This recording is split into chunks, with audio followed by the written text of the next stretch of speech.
गैरसमज शब्द काय? गैरसमज शब्द तुमच्या चांगल्या परिचयाचा आहे, सर्वांना शब्द चांगला माहिती आहे. शब्द काय? गैरसमज. सांगा याचा अर्थ काय? गैरसमज या शब्दाचा नेमका अर्थ काय सांगा, त्याचा भाव सांगा. या शब्दात काय भाव व्यक्त होतो? गैरसमज. माणसं 100 वेळा बोलतात तुमचा गैरसमज झाला तुमचा. अरे पण गैरसमज म्हणजे नेमकं झाला काय? गैरसमज झाला म्हणजे काय झाला? मग गैरसमज या शब्दाचा भाव असा आहे, ऐका. गैरसमज या शब्दाचा भाव असा आहे, जसं आहे तसं न समजणे. ऐका बरं का, जसं आहे तसं न समजणे आणि नाही तसं समजून बसणे, इसको कहते गैरसमज. जसं आहे तसं न समजणे आणि जसं नाही तशी समजूत करून घेणे याला म्हणतात गैरसमज. हा गैरसमज आहे. गैरसमजामध्ये वस्तूचं यथार्थ ज्ञान नसतं, वस्तूचं यथार्थ ज्ञान असतं गैरसमजामध्ये. आपण समजलं तसं नाहीच ते, आणि मग जसं ते आहे तसं समजणं हा खरा समज आहे. विठ्ठल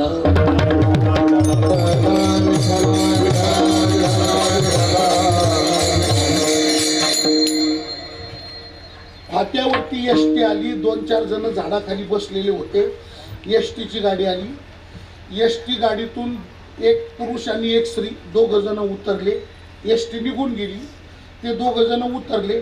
ते हे जे 2-4 जण सावलीला झाडाखाली बसलेले होते, त्याच्यातले एक जणांनी बाकीचे 3 सांगितलं, बघा म्हटले मित्रांनो, काय ऐका मी काय सांगतो, लक्ष द्या. म्हणजे काय, हे जे 2 जण उतरले ना, हे 2 जण गाडीतून जे उतरले ना, 100% मिसेस अँड मिस्टर, 100% नवरा आणि बायको.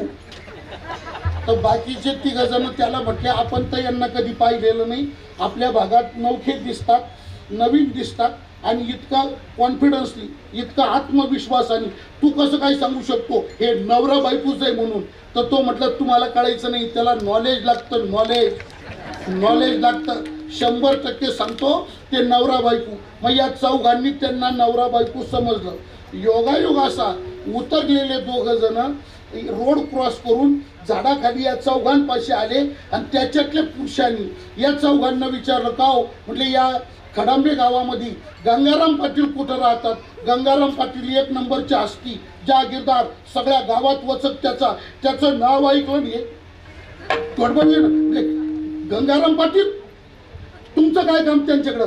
आणि मग तो म्हटलं ही माझी बहीण त्यांच्या घरी. हे म्हटलं काय, ही तुमची बहीण आहे? तो म्हटलं तर हे म्हटलं आम्हाला वाटलं तुम्ही दोघं. आता मी काय सांगतो ऐका.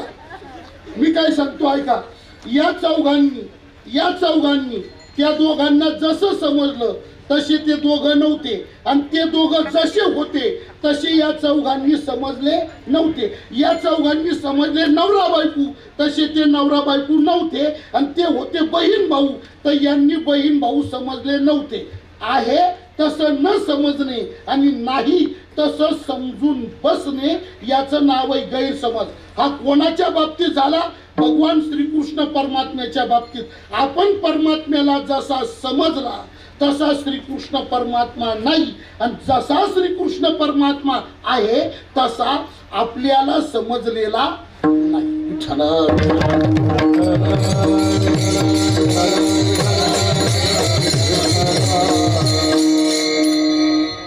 तुम्हाला प्रत्येकाला श्रीकृष्ण फक्त एवढाच माहिती आहे, चोऱ्या करणारा, दुसऱ्याच्या बायकांच्या साड्या चोरून झाडावर ठेवणारा, खोड्या करणारा. तुम्हाला कृष्ण एवढाच माहिती आहे ना, खोड्या करणारा, चोऱ्या करणारा, दुसऱ्याच्या स्त्रियांची छेड काढणारा, एवढाच कृष्ण माहिती आहे तुम्हाला फक्त. श्रीकृष्ण परमात्मा एवढा नाहीच, तो तसा नाहीच, ती त्याची लीला आहे, पण तो तसा नाही. मग महाराज, श्रीकृष्ण परमात्मा जर तसा नाही तर परमात्मा नेमका कसा आहे असा प्रश्न निर्माण होतो. त्याचं उत्तर तुकोबाराय या अभंगामध्ये सांगतात. विठ्ठल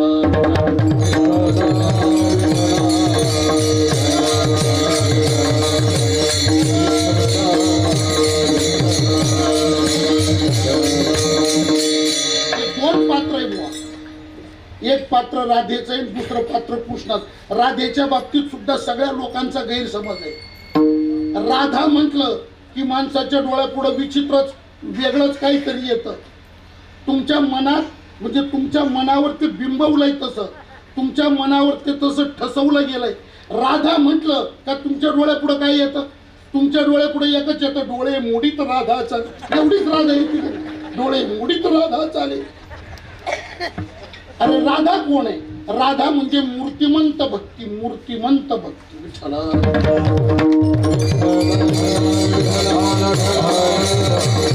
महाराज, भक्तीचं मूर्तिमंत स्वरूप तिचं नाव आहे राधा. राधेचा भक्तिशास्त्रात एवढा मोठा अधिकार आहे महाराज. कथा अशी सांगितली जाती, सकाळी सकाळी नारद महर्षी राधेच्या महालातून बाहेर पडताना दुर्वास मुनींनी पाहिले.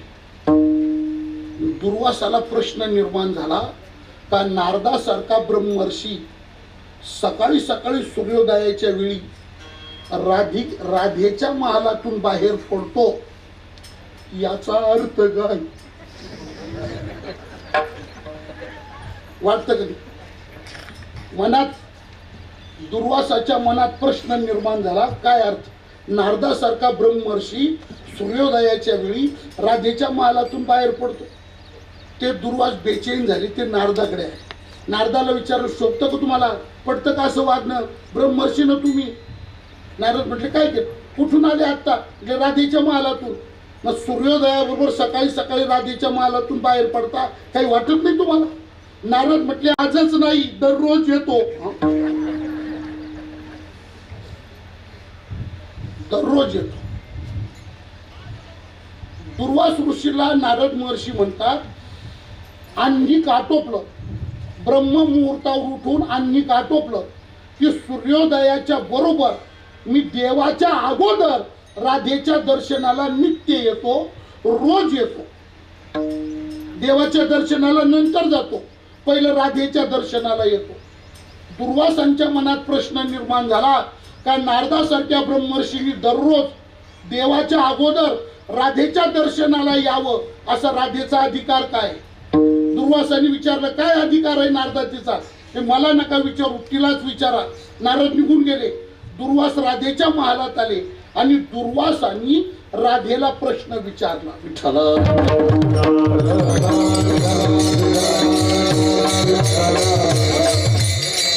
दुर्वास मुनी राधेला म्हणतात, राधे सांग, असं काय पुण्य केलंय तू? कोणती साधना केली तू? काय तपश्चर्या केली तू? कोणता मंत्र जपलाय तू? काय केलंय नेमकं तू? का नारदासारखा ब्रह्मर्षी देवाला डावलून पहिलं तुझ्या दर्शनाला येतो? राधे तू असं काय पुण्य कमवलं? दुर्वास मुनी राधेला विचारतात, राधे सांग तुवा तपाशी आचरिले की पापाशी केला ठसा, आईशे ते यमदूत तुझ पुसता तुझा बदेशी कसा. काय पुण्य केलंय? राधेने दुर्वासाला उत्तर दिलं ते गोड आहे. काय? राधा म्हणते, हे तपस्वी, मी काय साधना करते मला कळत नाही. मी अनपढ आहे, गवार आहे. मी काय साधना करते ना मला कळत नाही. पण माझं फक्त एकच आहे, मी उठल्यापासून झोपेपर्यंत असं वागते. उठल्यापासून झोपेपर्यंत मी असं वागते. कसं वागावं ते मला कळत नाही. शास्त्र काय सांगतात, वेद काय सांगतात, पुराण काय सांगतात, आणि ते मला कळतही नाही, आपल्या गावातही नाही. मी फक्त एकच करते, उठल्यापासून झोपेपर्यंत असं वागते. कसं वागते? भगवान कृष्णाला जसं आवडल तसं वागत राहते, याच्या पलीकडे काही करत नाही. राधा बोलत तापसा मम ठसा, जसा वयाशी पुसा, माझा बोल असा तसाही सहसा, कामाशी एकायसा. एकच गोष्ट, माझी रीत जशी हरीस पटली तैशीच आहे खरी. माझा सखा श्रीहरी मग मी हो भली बुरी. मी कशी असो, श्रीकृष्ण परमात्म्याला जसं आवडतं तसं वागायचं काम मी करते. तो माझ्यावरती प्रेम करतो. मला बोलायचं काय बुवा, राधेच्या बाबतीत आपला गैरसमज आहे. तसा भगवान श्रीकृष्ण परमात्म्याच्या बाबतीत त्याच्या स्वरूपाच्या संबंधी आपल्या सगळ्यांचा गैरसमज आहे. पण एक मिनिट ऐका, शास्त्र आणि संत सांगतात जसं तुम्ही भगवंताला समजले गड्या, भगवान तसा नाही विठ्ठल.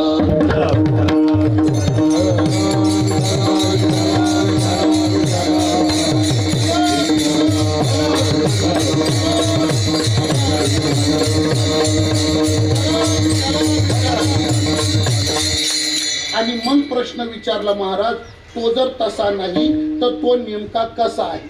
आणि मग त्याचं वेदांनी वर्णन केलं. मुळात ऐका बरं का, मुळात परमात्मा असा आहे. कसा आहे त्याचं वर्णन सांगितलं. यः सर्वज्ञः सर्वविद, हा परमात्मा. सर्वज्ञः आणि सर्वविद, परमात्मा सर्वज्ञ आहे. भगवान श्रीकृष्ण कसा आहे, पहिली गोष्ट तो सर्वज्ञ आहे. सर्वज्ञ आहे आणि सर्वविद म्हणजे सर्व ठिकाणी तो व्यापून आहे. चराचरात तो व्यापून आहे. आणि पहिली दुसरी गोष्ट तो सर्वज्ञ आहे. हे त्याचं खरं स्वरूप आहे. विठ्ठल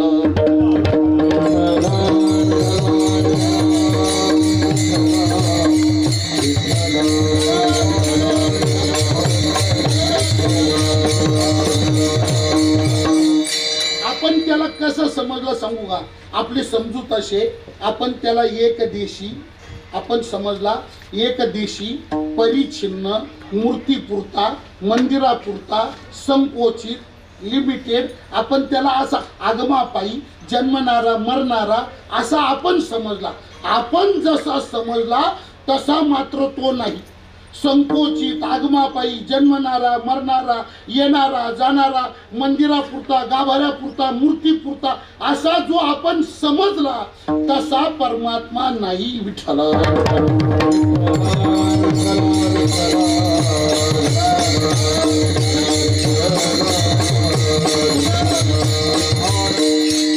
हा फारच मोठा गैरसमज आहे. तुम्ही एक मिनिट ऐका.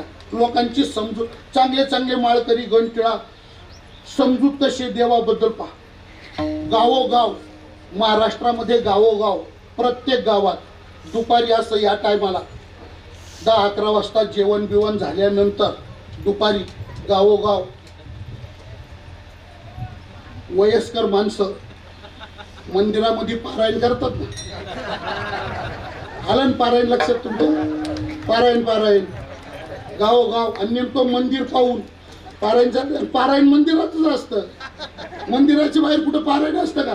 आणि चांगले प्रतिष्ठित वयोवृद्ध सगळ्याचे पिकलेल्या केसाचे पारायण करतात की नाही. आलं पारायण ध्यानात नाही. अहो 52 अध्यायी गुरुचरित्र पारायण चाललं की नाही. एक दिवशी दुपारी 4 जण त्या मंदिरात आले. म्हटले चला कॅट काढा, पत्ते काढा, चला मांडा, डाव मांडा. त्याच्यातला एक जण खळला. त्या चौघांमध्ये एक जण खळला. काय तो म्हटला, एक मिनिट ऐका,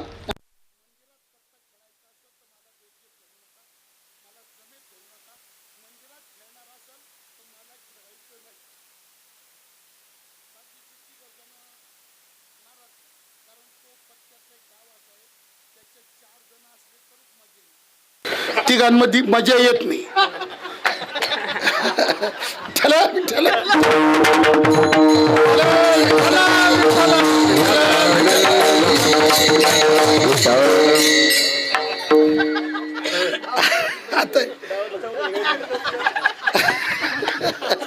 आता हे कसं आहे, सांगण्याकरता माहिती ठेवावं लागतं काय की नाही. चला विठ्ठला.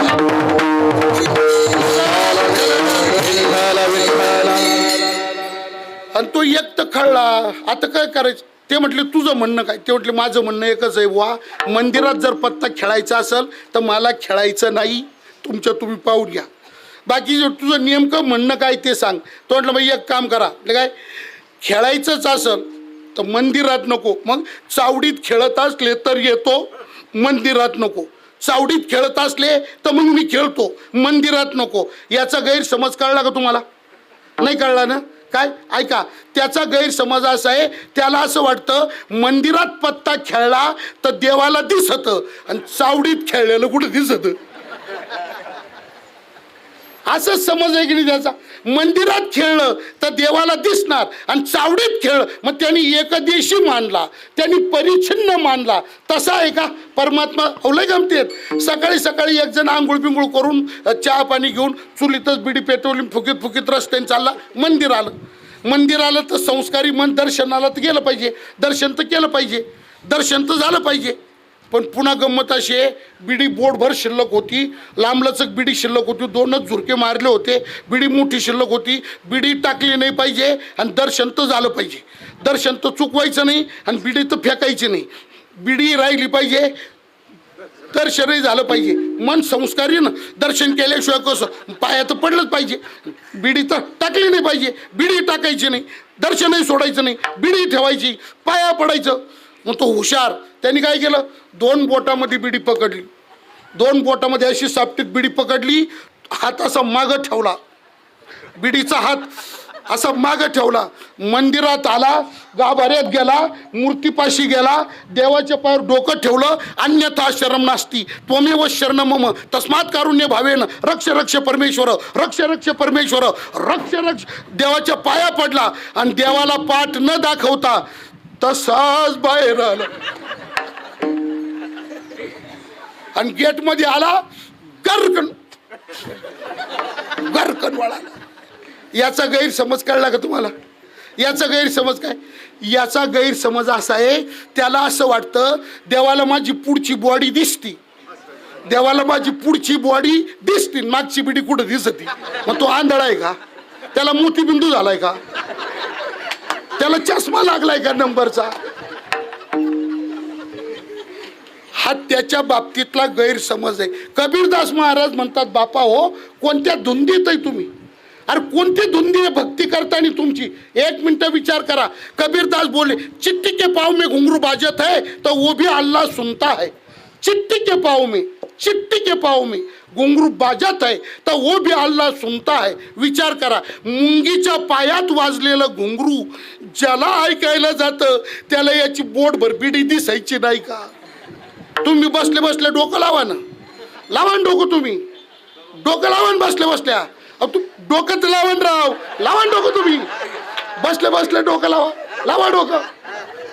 काय डोकं लावा? अहो बसले बसले तुम्ही असं डोकं लावा महाराज. मुंगी केवढी, त्या मुंगीचा पाय तरी केवढा, तिच्या पायातलं घुंगरू तरी केवढं, त्या घुंगरातला खडा तरी केवढा आणि त्या खड्याचा आवाज केवढा, डीजे एवढा.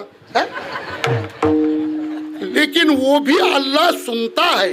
तो आवाज ज्याला ऐकायला जातो याला सर्वज्ञता म्हणतात. देव जाणता देव जाणता आपुलिया सत्ता एकाएकी, आपुलिया सत्ता एकाएकी, आपुलिया सत्ता एकाएकी.